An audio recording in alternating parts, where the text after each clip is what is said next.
agora, Elis, obrigada pela tua participação. Já a gente volta a conversar com ela. Numa entrevista exclusiva aqui ao nosso repórter Rudá Moreira, o ministro do Trabalho fez um raio-x do cenário de ofertas de emprego aqui no país. Luiz Marinho ainda falou sobre a nova faixa de isenção do imposto de renda, essa que ela contou que agora passa a valer no dia 1º de maio. A gente exibe para você agora um trecho dessa entrevista exclusiva. Bom, estou aqui com o ministro do Trabalho e Emprego, Luiz Marinho, ao meu lado. Ministro, muito obrigado por conceder essa entrevista para a CNN. Começo falando sobre desemprego. Nós tivemos a divulgação dos dados do CAGED. O Brasil criou 195 mil vagas de trabalho formal nesse último mês de março. Eu queria saber do senhor o que isso mostra sobre os 3 primeiros meses do governo Lula, em questão de oferta de emprego, da economia e da oferta de trabalho, e saber qual o prognóstico a partir desses dados de março para o que podemos esperar em abril, maio e nos próximos meses em relação ao desemprego no Brasil. Olha, Rodar, nós temos um acúmulo de janeiro, fevereiro e março de um saldo positivo de 526 mil novos empregos, segundo o CAGED, sendo 195 mil no mês de março, revelando o melhor março desde 2010. E o que é mais importante é observar a qualidade dos empregos formados e quais os setores. Você tem aqui já a captação de empregos em obra de infraestrutura, por exemplo, transporte de carga, ou seja, são indicadores da economia que apresenta para nós, portanto, o que nós podemos esperar para o futuro, ou seja, nós podemos prever para o futuro. Seguramente isso é resultado da retomada das obras paradas. Você sabe, nós assumimos o governo com 14 mil obras paradas espalhadas pelo país afora. Retomamos algumas e outras serão retomadas no decorrer ainda nesse primeiro semestre, outras no segundo semestre. Por exemplo, na educação, tem 4 mil obras paradas, 1.700 creches, 1.300 de novas obras, somando 4 mil obras paradas. Tudo isso vai repercutir na geração de empregos, ou seja, eu acredito que nós podemos esperar um processo de crescimento da geração de emprego ao longo do ano.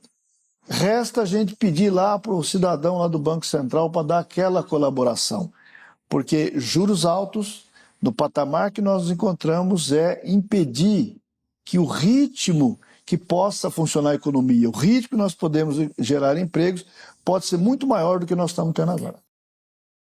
Bom, mudando então para salário mínimo, o governo aumentou, foi divulgado o aumento do salário mínimo para R$ 1.320 a partir de maio deste ano, portanto a partir já de segunda-feira, mas ainda há uma grande expectativa para o envio ao Congresso da proposta de uma valorização real para os próximos anos. Então, queria saber do senhor qual será a fórmula dessa nova política de valorização real do salário mínimo e se deve ser mantida a linha utilizada até 2018, que era baseada na inflação mais a variação do PIB de 2 anos antes. Essa será a fórmula utilizada? Perfeito, Rudá. Nós vamos...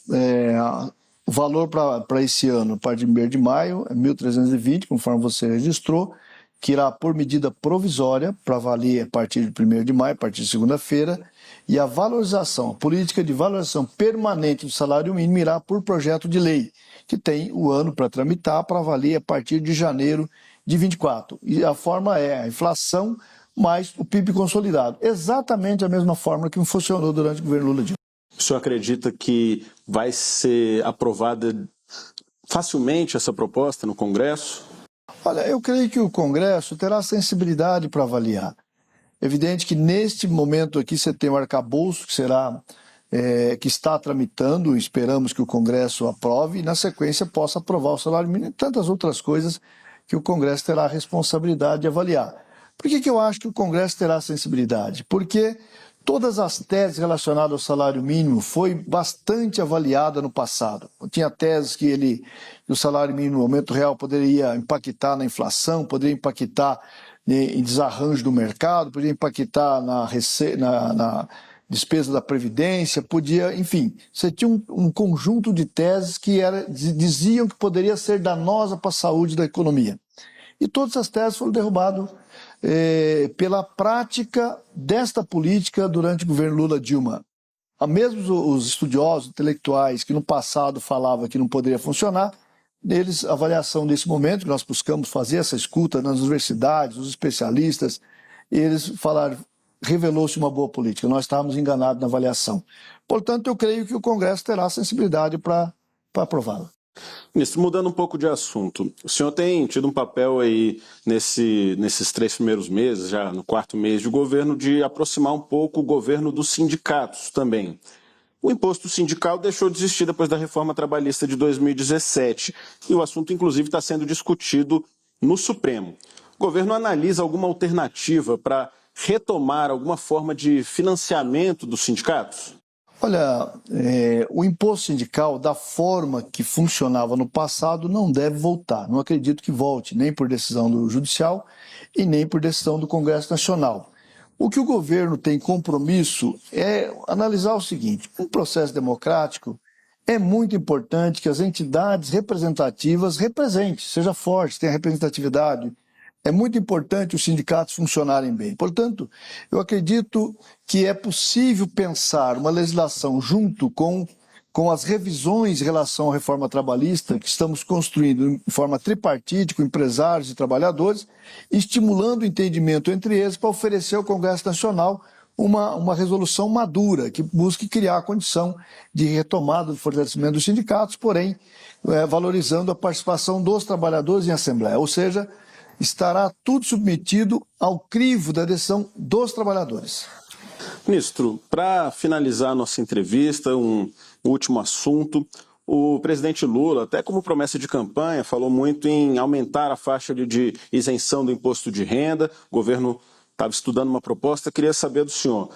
Já tem definição do governo para um aumento na faixa de isenção do imposto de renda? Se sim, de quanto e a partir de quando começa a valer, ministro? Olha, Rodolfo, você sabe, o compromisso do presidente Lula é de levar até R$5.000 a isenção na folha de pagamento dos salários, até R$5.000, até o final do governo, ou seja, até o final de 2026.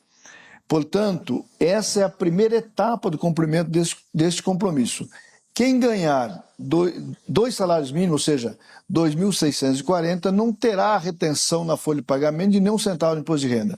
A faixa de isenção, portanto, é até 2.100 e alguma coisa, não tem agora o número exato, por isso a gente tem estimulado a imprensa até falar com a Receita, que é a autoridade sobre esse assunto, aliás, é política que a Receita vai implementar. E tem um bônus aí que leva, portanto, a garantia de quem ganha até 2.640 não terá nenhuma retenção na folha de pagamento de imposto de renda. Isso é muito importante. Somado com a política do salário mínimo, mas isso dá uma condição de maior poder aquisitivo dos baixos salários do país e, portanto, estimula a que os empregos sejam produzidos também pelo consumo. Bom, então essa isenção já está confirmada para valer a partir de 1º de maio. De 1º de maio. Bom, muito obrigado pela entrevista, ministro. O espaço está sempre aberto aqui na CNN para novas entrevistas. Aí o espaço, o senhor sabe. Sempre à disposição, Rodar. Um abraço aos telespectadores e até a próxima. O ministro Luiz Marinho falando com exclusividade ao nosso repórter Rudá, lá em Brasília.